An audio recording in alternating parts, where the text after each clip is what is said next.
అందరికీ నమస్కారం. నా పేరు శ్రీనివాస్. మీరు చూస్తున్నారు Srinu social connect YouTube channel. Friends, ఒక అద్దిరిపోయే టాపిక్‌తో మీ ముందుకైతే వచ్చా.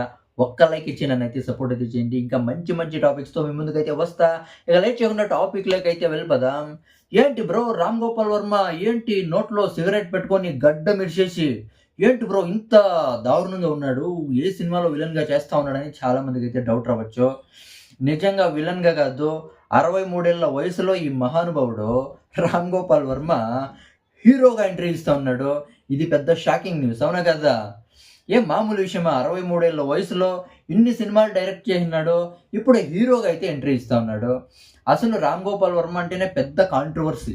సోషల్ మీడియాలో ఎప్పుడూ కాంట్రవర్సీ పోస్టులు అయితే పెడతా ఉంటాడు, అవునా కదా? ఆ కాంట్రవర్సీ పోస్టులు పెట్టినా కూడా రామ్ గోపాల్ వర్మకి సెపరేట్ ఫ్యాన్ బేస్ అయితే ఉంది. టాలీవుడ్‌లోనే కాకుండా బాలీవుడ్‌లో కూడా అంటే చాలా పెద్ద ఫ్యాన్ బేస్ అయితే ఉంది. 'రామ్ గోపాల్ వర్మని' హీరోగా పెట్టి సినిమా తీసి ఎవరైనా చూస్తారంటే పక్కా చాలా మంది అయితే చూస్తారు. అంతే కదా చెప్పింది, చాలా మంది ఫ్యాన్ బేస్ ఉన్నారని. 'కల్కి' సినిమాలో ఒకే ఒక్క సీన్‌లో రామ్ గోపాల్ వర్మ అయితే కనిపిస్తాడు.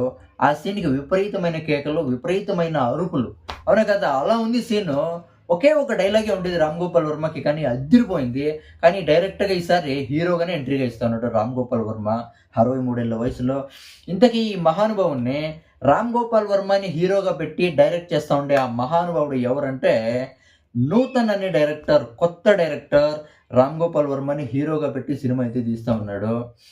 ఈ సినిమా పేరొచ్చి 'షోమ్యాన్'. అంటే మామూలుగా జనమంతా, ఆడియన్స్ అంతా రామ్ గోపాల్ వర్మని పిలుచుకునే పేరే ఇది 'షోమ్యాన్' అని. ఈ సినిమా ట్యాగ్ లైన్ వచ్చి 'ది బ్యాడ్ మాన్‌స్టర్'. ఈ సినిమా గ్యాంగ్‌స్టర్ సినిమా అంట.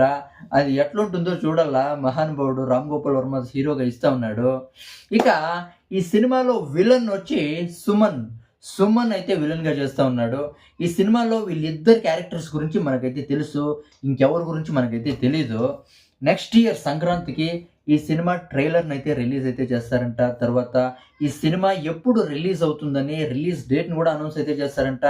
అప్పుడే చెప్తారంట ఈ సినిమాలో ఇంకా ఎవరెవరు యాక్టింగ్ చేస్తున్నారు, ఇంకా ఎవరెవరు కొత్త కొత్త ఆర్టిస్టులు ఉన్నారని అప్పుడైతే మనకైతే తెలుస్తుంది. ఇంకా ఇంకోటేమంటే, ఎప్పుడు ఈ రోజు ఎప్పుడు ఈ రామ్ గోపాల్ వర్మ ఫోటోస్ వైరల్ అయితే అయ్యాయో, ట్రెండింగ్ అయితే అయ్యాయో సోషల్ మీడియాలో, అప్పుడే మళ్ళీ ఒక పోస్ట్ అయితే పెట్టినాడు రామ్ గోపాల్ వర్మ. ఇది కూడా కాంట్రవర్సీనే. ఎవరో నా ఫోటోస్‌ని వాడుకొని ఏఐని క్రియేట్ చేసి నా ఫోటోస్‌ని ఇలా క్రియేట్ చేశారు. ఇది ఫేక్ అప్‌డేట్ అని ఒక పెద్ద కాంట్రవర్సీ పోస్ట్ అయితే పెట్టేసున్నాడు. చూడండి, దీంట్లో కూడా కాంట్రవర్సీనే. ఇది రియల్ అప్‌డేటే. అంటే రామ్ గోపాల్ వర్మ హీరోగా నటిస్తా ఉన్నాడు. ఇది రియల్ అప్‌డేటే. దీన్ని కూడా ఫేక్ అప్‌డేట్ అని చెప్పినాడు చూడు రామ్ గోపాల్ వర్మ. దీనికి మెచ్చుకోవాల. అసలు ఇలాంటి ఐడియాలు ఎవ్వరికీ రావు, ఒక రామ్ గోపాల్ వర్మకి తప్పితే, అవునా కదా?